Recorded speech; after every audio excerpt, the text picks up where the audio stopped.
네, 오늘 아침에 우리에게 주시는 하나님의 은혜의 말씀은 요한일서 5장 9절에서 12절까지의 말씀입니다. 다 같이 합독하도록 하겠습니다. 만일 우리가 사람들의 증거를 받을진대 하나님의 증거는 더욱 크도다. 하나님의 증거는 이것이니 그 아들에 관하여 증거하신 것이니라.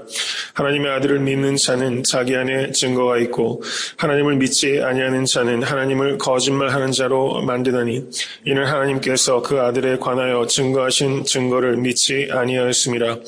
또 증거는 이것이니 하나님이 우리에게 영생을 주신 것과 이 생명이 그의 아들 안에 있는 그것이니라. 아들이 있는 자에게는 생명이 있고 하나님의 아들이 없는 자에게는 생명이 없느니라. 아멘.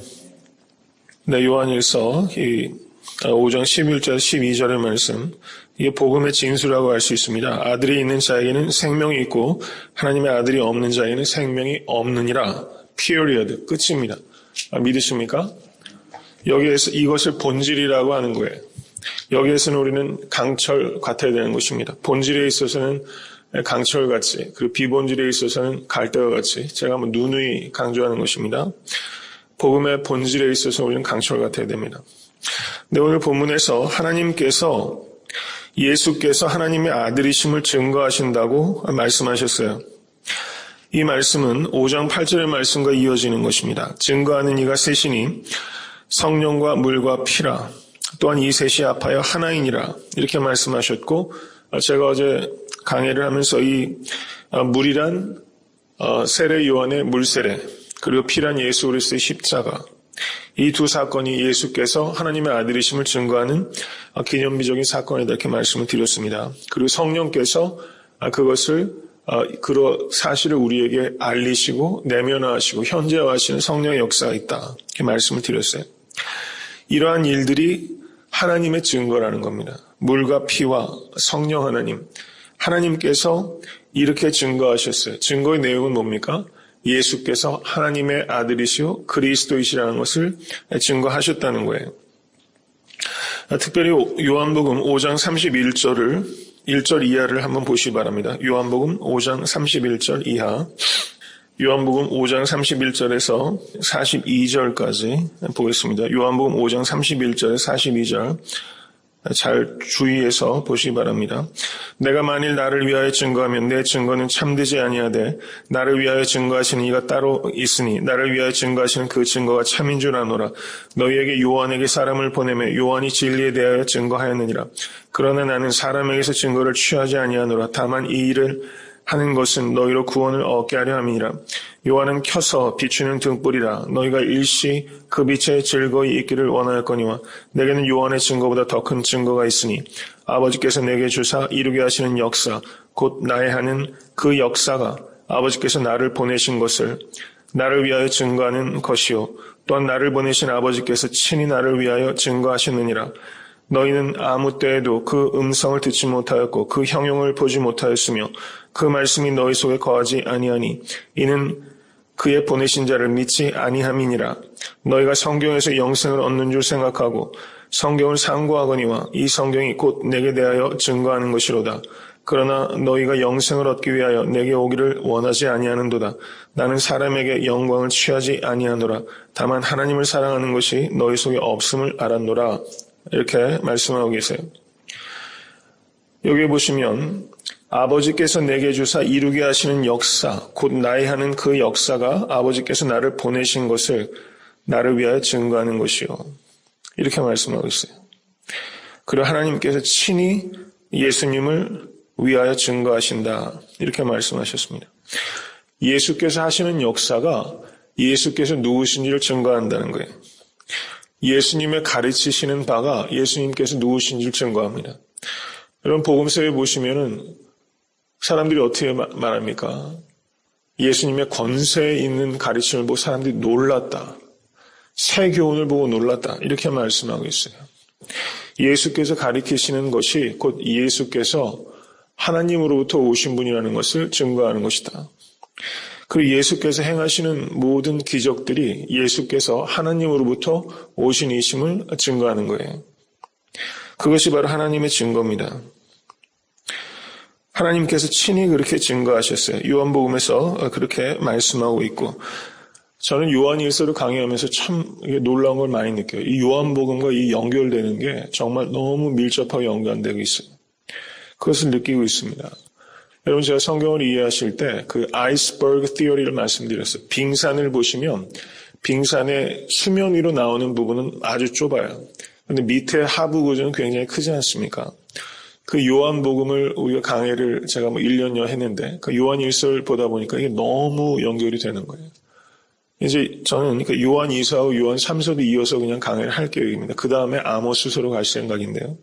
언젠간 요한계시록도 몇 년 내로 요한계시록을 저는 66권 마지막 강의를 요한계시록을 하려고 합니다. 그래야지 요한계시록이 제대로 읽힐 거라고 생각이 돼요.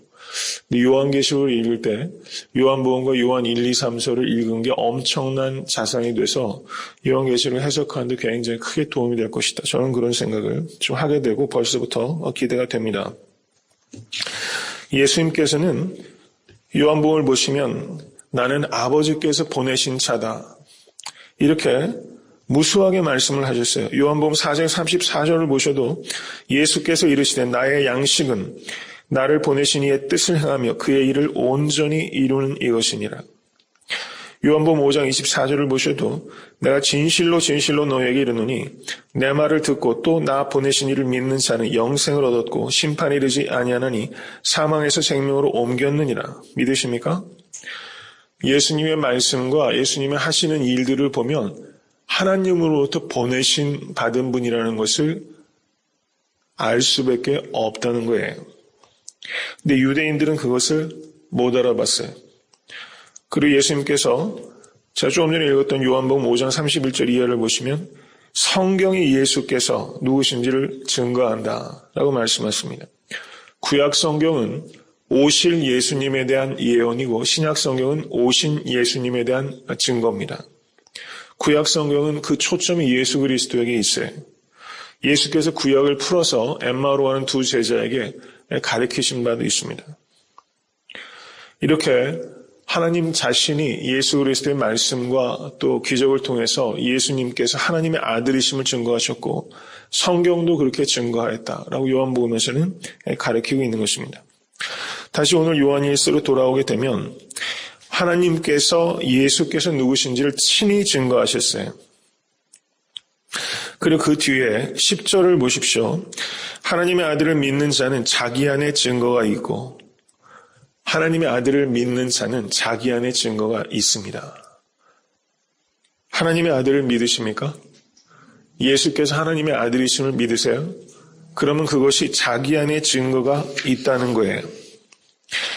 그리고 그 뒤에 이어지는 말씀을 보십시오. 하나님을 믿지 아니하는 자는 하나님을 거짓말하는 자로 만드나니 하나님께서 예수께서 하나님의 아들이심을 친히 증거하셨는데 예수께서 하나님의 아들이심을 믿지 않는 것은 하나님을 거짓말하는 자로 만드는 거라는 겁니다. 이는 하나님께서 그 아들에 관하여 증거하신 증거를 믿지 아니하였습니다. 그러면 하나님의 아들을 믿는 자가 자기 안에 가지고 있는 증거가 도대체 이게 무슨 말입니까? 가령 이 말씀을 그 요한복음에 나타난 사람들을 통하여 한번 우리가 생각해 볼 수 있게 되길 바랍니다. 요한복음 4장에는 누가 나옵니까? 사마리아 여인이 나와요. 저가 정오에 햇빛이 뜨거울 때 물을 길러 왔습니다. 왜 그렇습니까? 저가 행실이 부도덕하여 사람들로부터 지탄을 받고 있었기 때문에 사람들이 안 가는 뜨거운 정오의 시간에 물을 기르러 왔어요. 그때 예수께서 저를 만났습니다. 그리고 이 여인과 대화하셨어요. 그리고 여인의 죄를 드러내셨습니다. 그리고 이 여인이 회복되었습니다. 그때 이 여인이 어떻게 합니까? 물동이를 버려두고 마을로 들어가서 나의 행한 모든 일을 내게 말한 사람을 와보라. 이는 그리스도가 아니냐. 저희가 동네에서 나와 예수께로 오더라. 이렇게 말하고 있어요. 사람을 피하고 다녔던 물조차도 사람이 없는 시간에 와서 길르던 이 사마리아 여인이 마을로 달려가서 와보라. 나의 행한 모든 일을 내게 고한 사람을 와보라. 이는 그리스도가 아니냐. 라고 전도자로 바뀌었어요. 이 여인의 이 말 속에서 우리는 무엇을 느낍니까? 이 여인이 예수 그리스도를 만났다는 것이 증거가 되는 거예요. 예수님을 만났다고 밖에는 설명할 수 없는 변화가 이 여인에게 벌어진 거예요. 이것이 바로 증거입니다. 자기 안에 증거가 있다는 것은 바로 이것을 의미하는 거예요. 요한복음 4장 43절에서 54절을 보면 왕의 신하가 예수께 나와서 자신의 아들의 죽을 병을 고쳐달라고 말합니다. 그때 예수께서 뭐라고 말씀하십니까? 요한복음 4장을 한번 보십시오. 요한복음 4장 49절에서 50절 말씀 제가 읽겠습니다. 48절부터 읽겠습니다. 예수께서 가라사대 너희는 표적과 기사를 보지 못하면 도무지 믿지 아니하리라. 신하가 가로되 주여 내 아이가 죽기 전에 내려오소서. 예수께서 가라사대 가라 내 아들이 살았다 하신대 그 사람이 예수의 하신 말씀을 믿고 가더니 내려가는 길에서 그 종들이 오다가 만나서 아이가 살았다 하거늘. 이렇게 말씀하고 있어요. 왕의 신하쯤 되는 사람이 예수께 와서 지금 자신의 아들을 고쳐달라고 지금 하소연을 했어요. 자신의 체면과 그 프라이드와 피어를 버린 겁니다. 체면과 두려움을 버렸어요. 근데 예수님께로부터 책망을 들었습니다. 표적과 기사를 보지 못하면 도무지 믿지 아니하리라. 너희는 이라고 말하면서 이거는 이 왕의 신하뿐만 아니라 그 당시 유대인들의 태도를 예수님께서 비판하신 거예요. 그런데 이 사람이 예수님의 이 말씀을 앞에 그리고 예수님의 그 존재감 앞에서 무엇인가를 느꼈어요. 주여 내 아이가 죽기 전에 내려오소서. 예수께서 가라사대 가라 내 아들이 살았다 하신대. 그 사람이 하신 말씀을 믿고 가더니 예수께 올 때는 이 사람이 예수님을 미러클 워커 단지 기적을 행하는 사람으로 제한적으로 이해하고 예수께 나왔어요.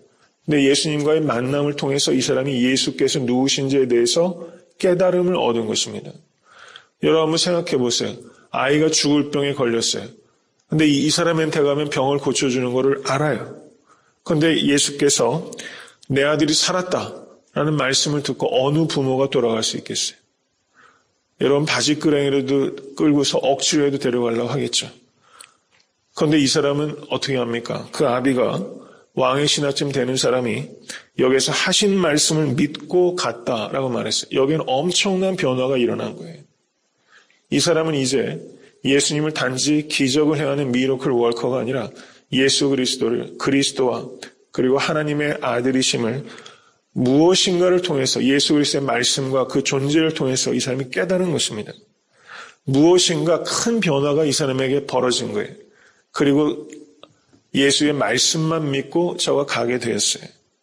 여러분 이게 기적이고 이게 증거라는 거예요. 한 가지 예를 더 들어보겠습니다. 사도 바울이 사도행전 9장을 보시면 다메섹으로 가고 있었어요. 거기에 간 이유는 무엇입니까? 거기에 있는 기독교인들을 핍박하기 위해서 간 겁니다. 그런데 사도행전 9장 19절에서 22절을 한번 보십시오. 사도행전 9장 19절에서 22절.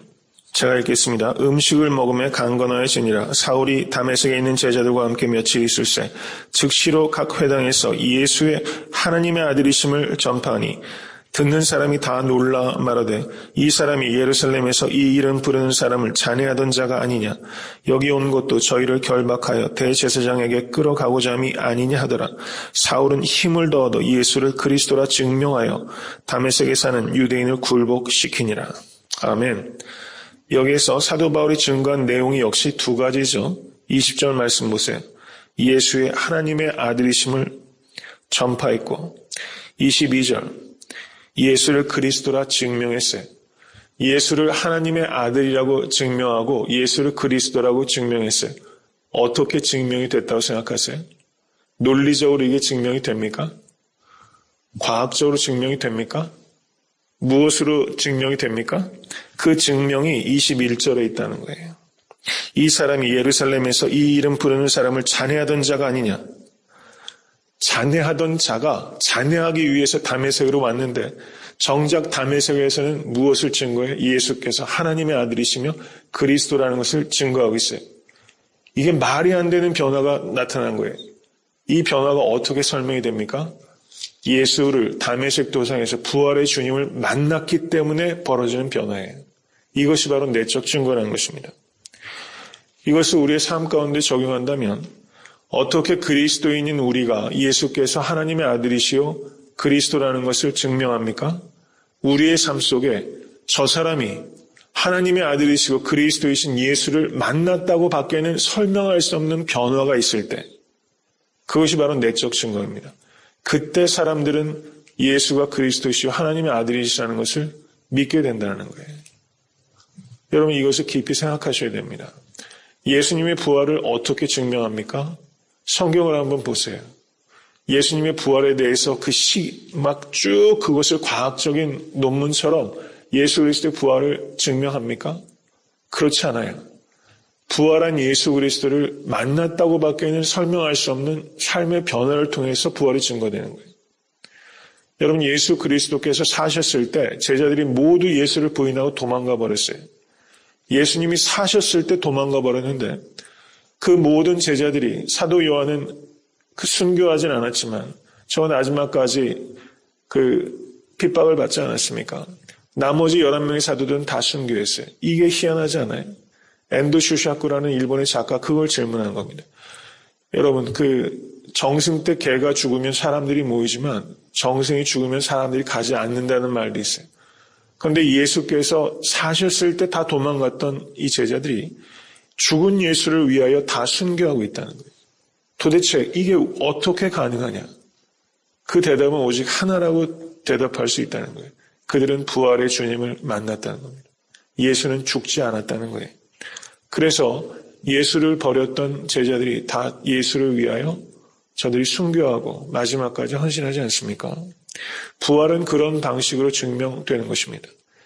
여러분, 우리의 삶 속에 정말 예수님이 그리스도이시고 정말 예수님이 하나님의 아들이시라는 것을 믿는다면 우리의 삶 속에는 더디더라도 반드시 무엇인가 변화가 나타나는 거예요. 그 변화를 통해서 예수께서 그리스도시고 하나님의 아들이시라는 것이 증명이 되는 것입니다. 모쪼록 우리의 삶이 그런 증거가 될 수 있게 되기를 주님으로 간절히 축원합니다.